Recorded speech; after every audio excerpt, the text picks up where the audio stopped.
put a blanket for my head, or if you have blankets, you can do it like this, or if you have a bolster, Yamisi has a bolster, so you can just do the classic setup.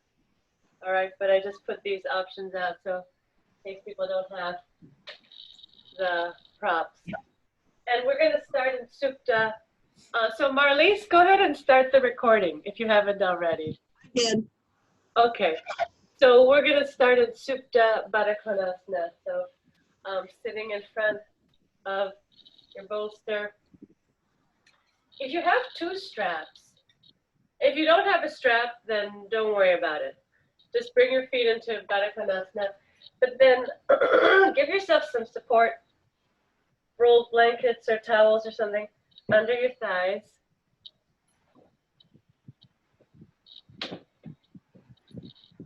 All right, and if you have one strap, then you can put it over your head, around your waist, then around the outer edges of your feet. Move the strap down all the way down to your sacrum, below the waist. If you have two straps, you could, this is slightly preferable because there's a little more, you can move your legs up and down. So if you have two straps, put those on. Make sure you tell me if you're on your period or if you have any injuries that I need to know about. Okay, so then from here, somebody else is joining. Very nice. So from here, the hips will be about a hand's width away from the support. And then, good morning. Coming back down, coming back onto your hand. Lift the chest up. Reach the tailbone toward the heels. Then lie down into Supta Baddhakonasana. Take your arms wide to start so that you can really cool off the upper body, make space for the heart and lungs, open up the armpit chest. So from here, make sure that you're lengthening the buttocks forward. Make sure that the strap is catching the buttock flesh and moving it down so that the low back doesn't get crunched at all. See that the thighs are supported so that you don't have any strain in the groins whatsoever. We're going to be here for about 7-8 minutes. So you need to make sure that there's no strain at all. So we're in Supta Baddhakonasana, Sheila, on a bolster or on blankets or cushions or whatever you have. So if you can give me a side view, it's going to be better for me. Give me a side view, Sheila, and Marlise, if that's possible. A side view or a diagonal view, like Yamisi has.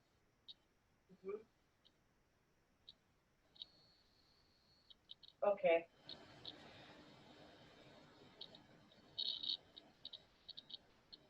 All right, so now as you rest and allow the groins to spread and allow the chest to open, the bolster is serving the purpose of expanding, supporting, and helping to create the space in the ribcage, chest cavity for the heart and lungs. As you settle into Supta Baddhakonasana, observe the abdomen rising and falling. Effortlessly rising and falling. You don't have to do anything special. Glasses should be off. I have mine on only so I can watch you. But normally, glasses are off.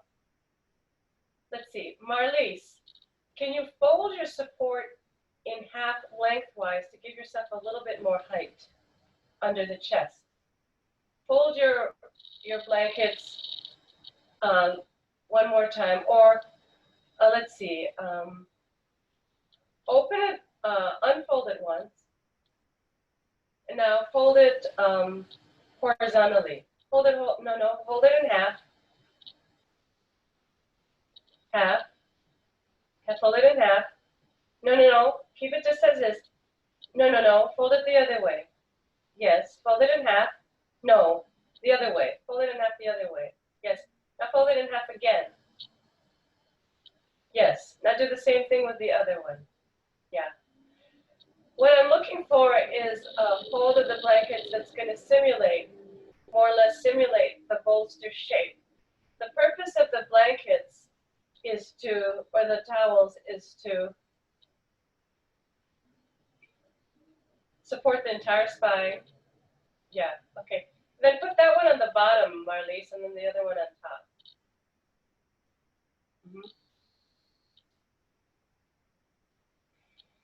Is to support the entire length of the spine from the lower back all the way to the crown of the head, and to be narrow enough to allow the shoulders to drop down lower than the chest. There are many different setups.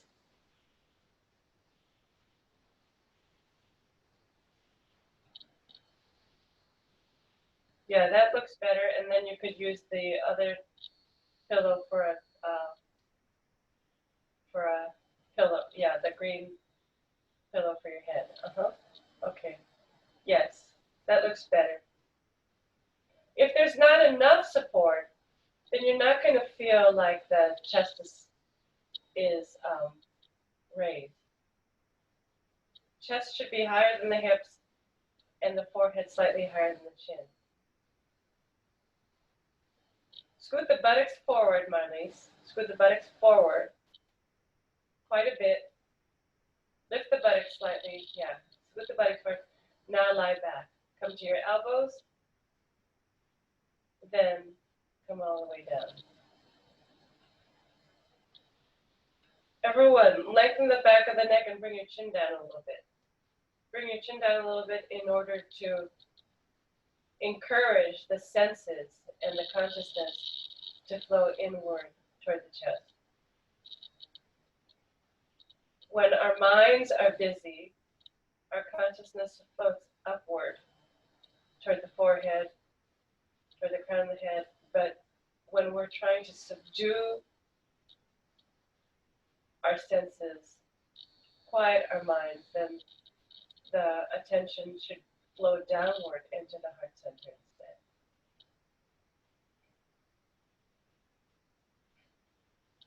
Observing the normal breath, abdomen effortlessly rising and falling.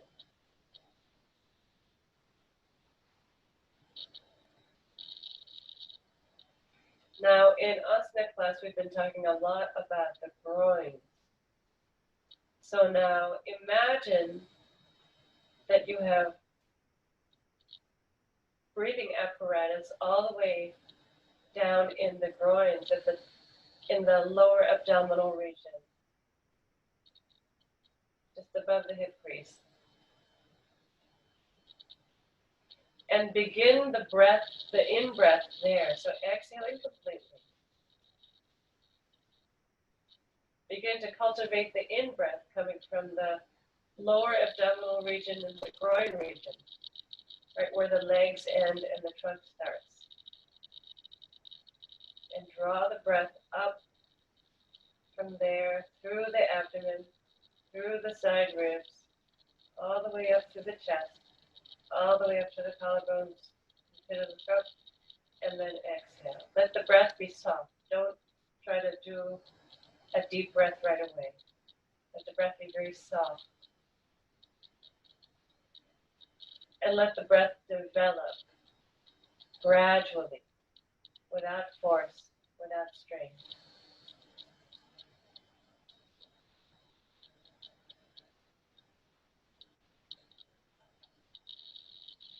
notice that as the breath gets slower and softer,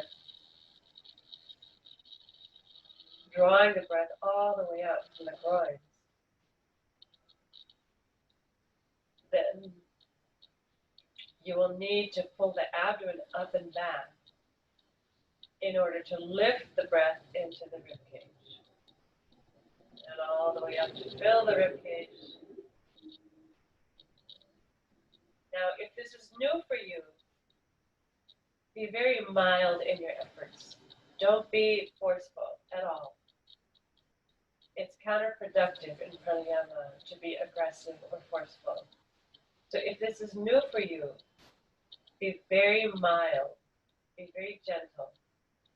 Don't force anything. Better to underdo than to overdo. All right, so those of you who are seasoned practitioners, then allowing the breath to continue developing, continue getting a little slower, a little softer, and employing the abdominal lift up and back to lift the breath into the ribcage.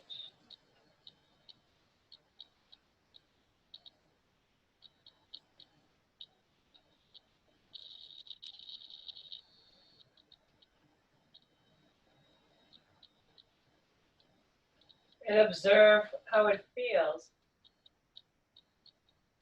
for the breath to originate from the groin, so deep down. Observe the feelings, sensations that come up as the breath develops into Ujjayi. As you exhale, observe the breath flowing back down into the groin. So you could say in today's pranayama that the groins are like the mouth of the river, and the currents flow from that original spot and then flow out of and then flow back into that spot. So like a current flowing outward and then flowing back inward into the source.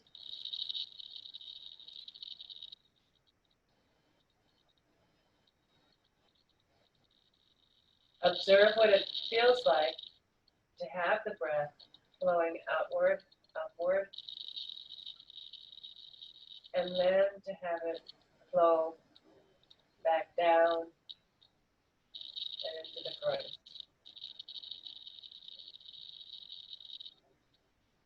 Observe what you need to do in order to facilitate the movement of the breath. So there's the abdominal lift, moving up and back, the intercostal muscles lengthening as the ribcage expands. Even feel the outer corners of the shoulders descending as the breath comes up to the armpits, all the way up to the collarbones. Draw the bottom corner of the shoulder blade slightly into the back ribs in order to support the lift of the breath into the upper chest. And then loosen the grip of the shoulder blades, soften the rib cage. Still an abdominal lift as you exhale, and allow the breath to flow back down into the groin. Continue in this manner for a few more cycles.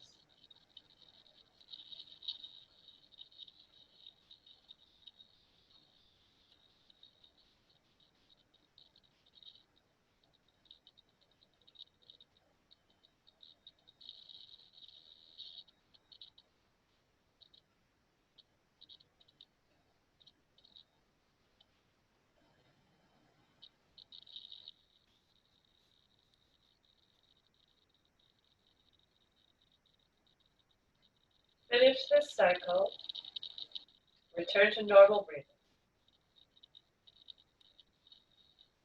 So release the Ujjayi. Come to normal breathing. You should feel a very distinct shift when you come back to normal abdominal breathing.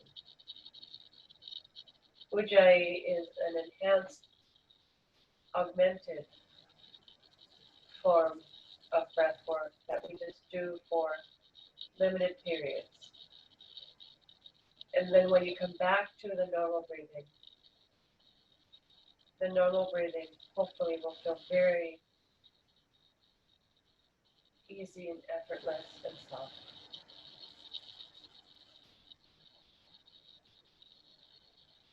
Now from here, press your hands, come to your elbows, press your hands down, and sit up.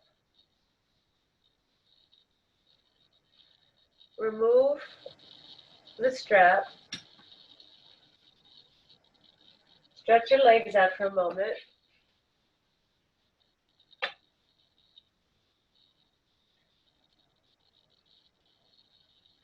And now take Svastikasana. So let's take the left leg and the right leg in. So now it's a narrower position of the leg. And if you have a strap, I suggest taking a strap even here. So it'll go around, just to keep it simple, it'll go around the outer edges of the feet and over the thighs near the knee. Not too tight, okay? If you have a big gap, you could put a blanket underneath the knees like this, okay? But if you don't have a big gap, then don't worry about it for now. If you have knee problems, then you could put a folded strap or a washcloth or something behind the crook of the knee, all right? Svastikasana. Then lie back down again. Make sure there's a small gap, hand width gap between the hips and the bolster. Okay, so lie back down. If there's any discomfort, then let me know and we can modify. If you need support under your knees or thighs, use it. Once again, arms wide, in line with your shoulders, and release the elbows down to the floor. Okay? So take the next few breaths just to settle into this new shape. Every position of the legs has a different physiological effect. Every position of the legs has a different effect on the digestive system, respiratory system, circulatory system, endocrine system. So this shape of the legs creating a narrower frame. And so it'll create a narrower shape of the breath in the groin region, lower abdominal region.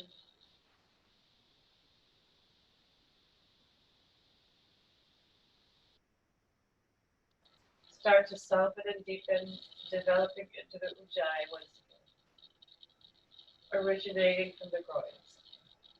But because the shape of the legs is different than Baddhakonasana, the shape of the breath, the shape of the prana is also going to be different. So observe, see if you can feel the difference. As the breath moves from the groins through the abdomen moves up and back, lifting the breath into the rib cage, softening and lengthening the intercostal muscles. Pull the bottom tip of the shoulder blades into the back ribs to lift the breath, support the breath as it moves all the way up to the top chest, all the way up to the armpits, collarbones, spit, throat, and then reverse those actions as you slowly release the breath. Don't force it. Remember, you have to develop the Ujjayi over time. So the breath gets softer and slower, as you develop the Ujjayi, but don't rush into a deep breath. Let it develop over a number of cycles, a number of minutes.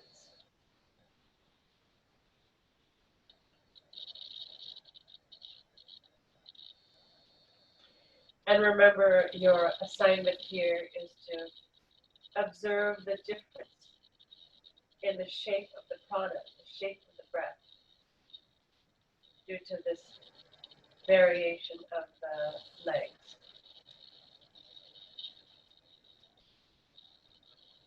Even though the legs are in an asymmetrical position,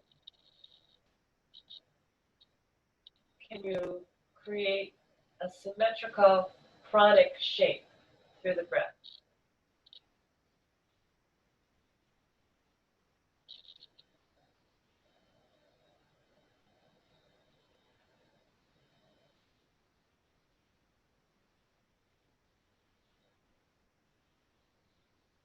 A few more cycles.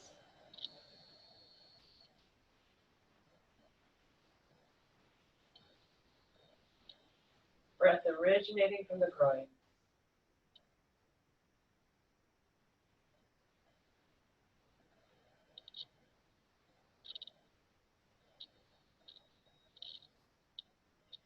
Finish this cycle.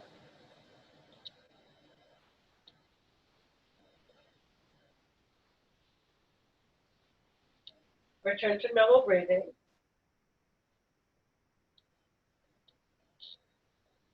Then pushing your hands into, elbows and hands into the floor, sit up.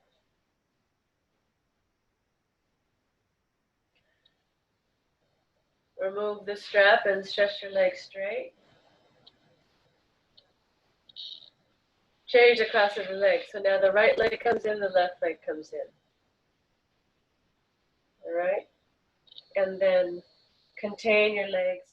So the strap is doing a couple of things. It's creating kind of a frame of the pose. Have the strap near your knees. It's creating kind of a frame of the pose. And hopefully that frame, the firmness of this frame and the strap is allowing the prana to flow more freely. Okay? Remember to use support if you need. Under your knees, under your thighs, and then spread the chest open as you lie back again.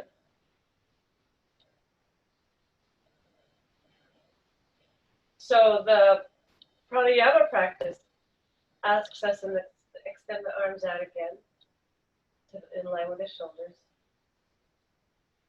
The pranayama practice is an invitation to sharpen our senses and to become more attentive to what we're feeling in the body. Prana is subtle. It's the subtle body. When you're working in asana, that's the gross body. It's muscles, bones, joints. And so we can feel what's going on a more gross level, on a more obvious, larger scale level. When we're talking about pranayama, then we're talking about the subtle body. We're talking about involution and sharpening our senses, learning how to be more and more observant and reflective. So now notice the difference between this cross of the legs and the previous cross of the legs. So we're asymmetrical beings, so probably your right hip and your left hip operate a little bit differently. One leg might more easily rotate in the socket than the other leg. You might feel yourself tilting. You might feel constriction in one spot or another. Starting with just the normal breath. Abdomen effortlessly rising and falling. And then slowly developing the Ujjayi breath. As the breath softens and gradually deepens, the breath originating from the groins. And as you pull the breath up from the groins, the abdomen pulls up and back. As the breath gets lifted into the rib cage, you can feel the rib cage inflating to receive the breath, and then give a little assist by pulling the bottom tip of the shoulder blades into the back ribs to help pull the breath up into the upper chest, all the way up to the armpits, collarbones, to the throat, and then reverse your steps as you let the breath go, exhaling, returning the breath back into the groins. Remember, I was saying that even though the legs are asymmetrical, even though the physical body is asymmetrical, can you create physiological symmetry, pranic symmetry, evenness of the pranic shape, even though the body is somewhat asymmetrical because of the cross of the leg.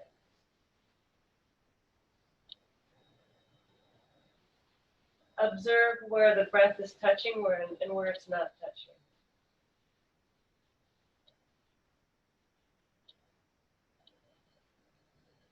Keep turning your gaze inward, softening the temples, widening the forehead, widening the space between the eyebrows.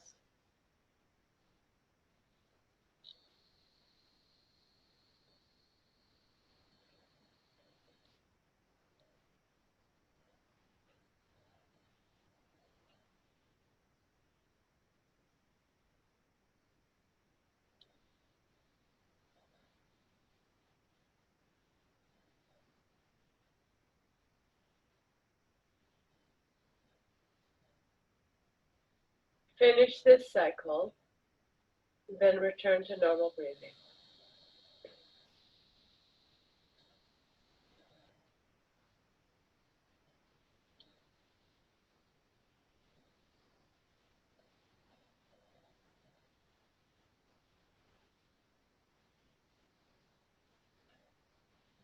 And now, sitting up, push into the floor with your elbows, with your hands. Lift the chest and come on up. Release the strap.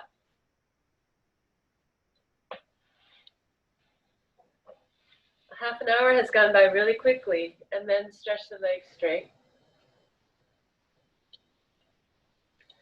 Move your support off your mat.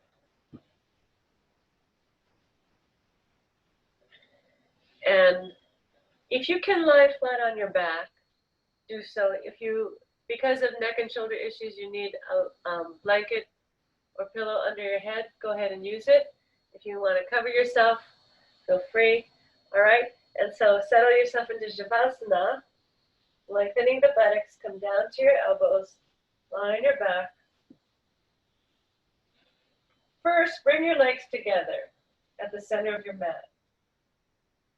You can feel the mat with your hands to make sure you're in the middle. Extend through the heels, extend through the crown of the head. And then let the legs turn out. Little toes fall down toward the floor. And let the palms turn out, upper arms turn out. Roll the shoulders back onto the mat. Soften the palms. Come into Shavasana. Take the hands just a little bit wider than the mat. You use whatever support you need in order to be able to be fully rested. So the Shavasana at the end of Pranayama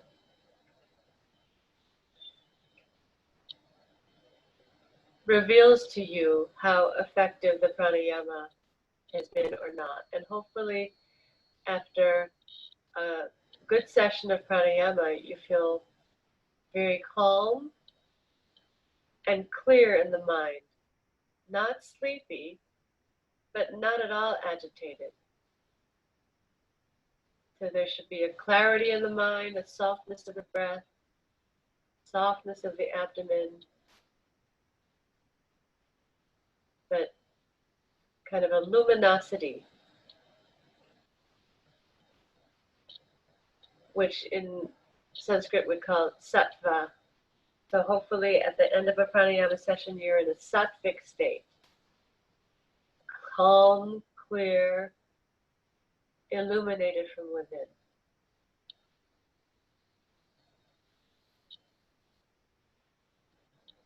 So see that the arms and legs are completely relaxed, shoulders descending.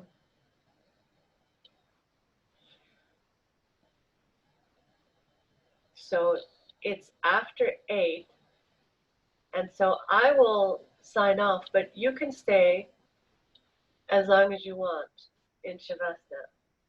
Ideally, Shavasana would last 5 to 7 minutes at least after a pranayama session, so that the body can absorb all the good effects of the breath work.